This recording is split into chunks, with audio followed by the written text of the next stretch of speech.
family reunion, untuk menghubung rapatkan adik-beradik.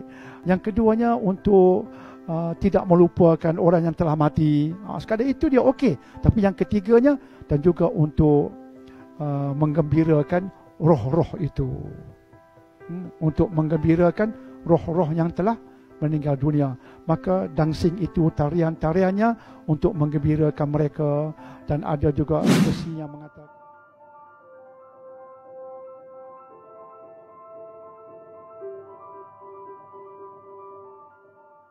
Menteri Agama sebut pasal Don Odori, ya? The Festival of the Souls. Dia merupakan keramaian yang berkaitan dengan roh-roh si mati. Dia suatu keramaian yang disambut oleh orang-orang Jepun. Bila saya mengamati kisah-kisahnya, asal-usulnya, ada pelbagai versi.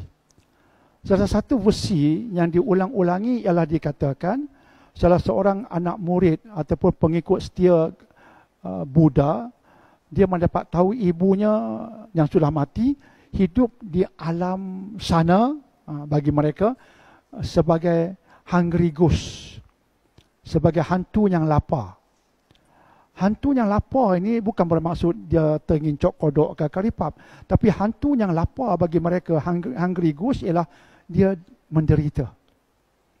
Maka dia tanya Buddha, apa perlu dia buat? Maka Buddha kata, you offer offerings. Artinya you berikan sesuatu lah. Berikan sesuatu dengan niat kebaikan dan mungkin ibu kamu akan selamat. Akhirnya dia dapat tahu, Buddha bagi tahu ibu kamu sekarang tak lagi lah hungry ghost, dia dah selamat. Maka anak murid itu punya sonok sampai menari-nari. Maka dari situlah melahirkan sambutan untuk roh si mati dan melahirkan tarian-tarian dan cahaya-cahaya.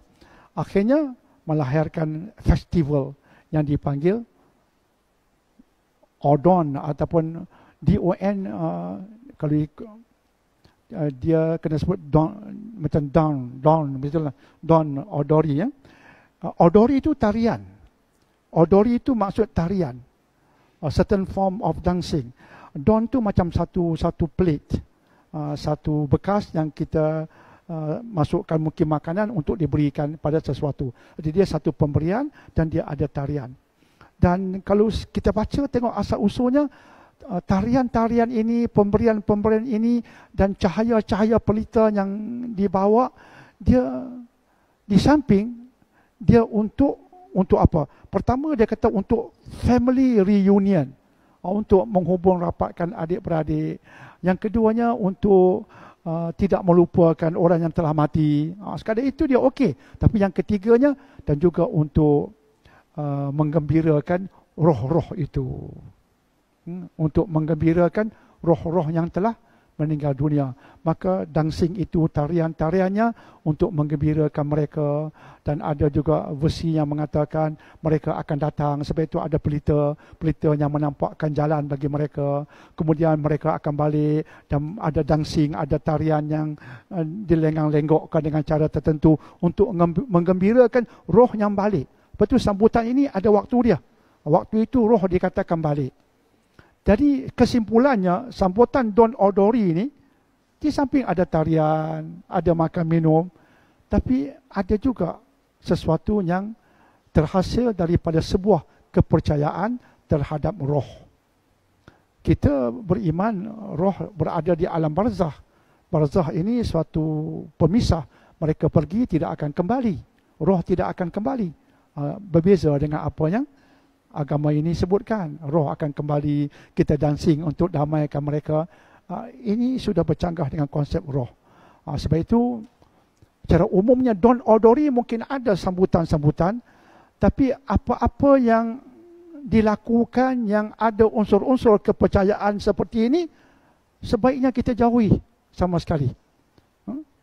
Apa-apa perbuatan, apa-apa tindak tanduk yang berunsurkan kepercayaan seperti ini, dalam bab itu kita jangan ikut. Kita jangan bersama-sama mereka. Sama juga dengan golongan Cina di Malaysia, dengan kepercayaan tertentu tentang hungry ghost. Pernah tengok golongan Cina adakan sambutan hungry ghost? Ada, tahu kan? Ada hingar-bingarnya yang tertentu kan. Adalah sekarang dia pasal muzik lah kan. Artinya bukan diam. Dia ada. Tapi itu kepercayaan mereka. Ada pernah kita larang. Sebab itu bila ada orang besar berucap mengatakan kita kena terima kepelbagaian di Malaysia. Saya berkata, tuan-tuan, orang Islam di Malaysia ni sudah menerima kepelbagaian sekian lama. Kita sudah toleran dalam banyak hal sekian lama. Kita tak kacau sambutan Cina dengan Hungry Ghost dia. Pernah kita kacau. Sampai tengah malam pasal muzik dengan hingar-bingarnya. Pernah kita kacau. Kita tak kacau.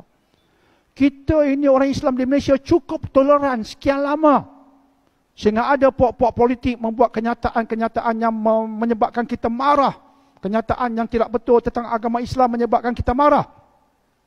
Tapi kita tidak bertindak melampau.